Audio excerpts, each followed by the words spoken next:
What would you do if your child was murdered? What if your loved one was killed? Would you want their killer to receive a lifetime of free food, free clothing, free shelter, free cable TV, free internet access, conjugal visits, illegal drugs, and the best health care in the world as punishment for their crimes? U.S. Senator and presidential candidate Barack Obama does. If there's one reason not to vote for Senator Obama in November, it is his staunch opposition to capital punishment. Apparently, Mr. Obama has more compassion for the lives of convicted murderers than for their innocent victims. He cares more for child killers than he does for grieving friends and relatives of murdered children.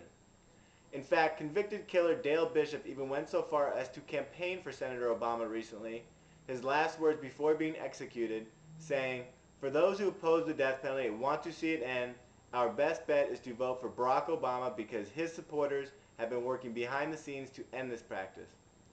Of course, that's only when it's your child or loved one that's murdered. Barack Obama is willing to cause more pain and suffering for the families of murder victims who are still waiting for the justice their loved ones deserve because of his own personal beliefs against the death penalty. Barack Obama's personal beliefs would be much different if he was personally affected by a death penalty case.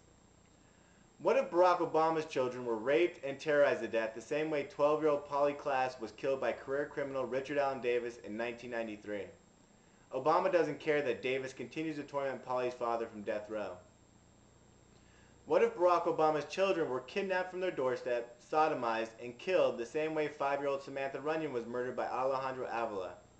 Senator Obama could care less that Samantha died of a crushed abdomen after her killer forced an elongated object into her vagina. What if Barack Obama's children were stolen from their beds before being raped repeatedly and buried alive the same way 9-year-old Jessica Lunsford was by convicted sex offender John Cooey?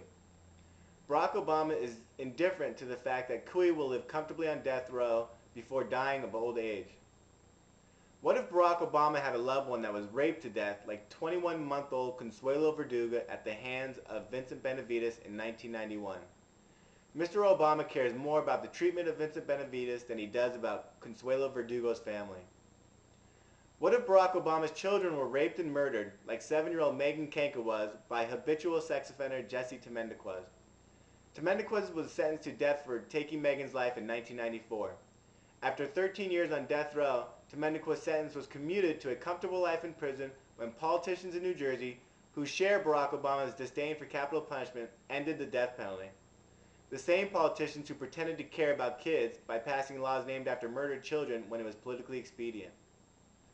If any of the victims I just spoke of were the children or loved ones of Barack Obama, he would feel very different about capital punishment. However, true grieving family members have been made to suffer more because of politicians like Senator Obama.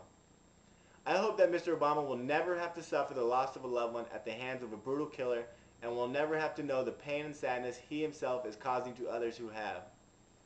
If elected President of the United States, Senator Obama would appoint more U.S. Supreme Court justices and federal judges like Ruth Bader Ginsburg, whose decisions would prolong the agony experienced by the broken-hearted loved ones of innocent victims and lead to the deaths of more innocent people.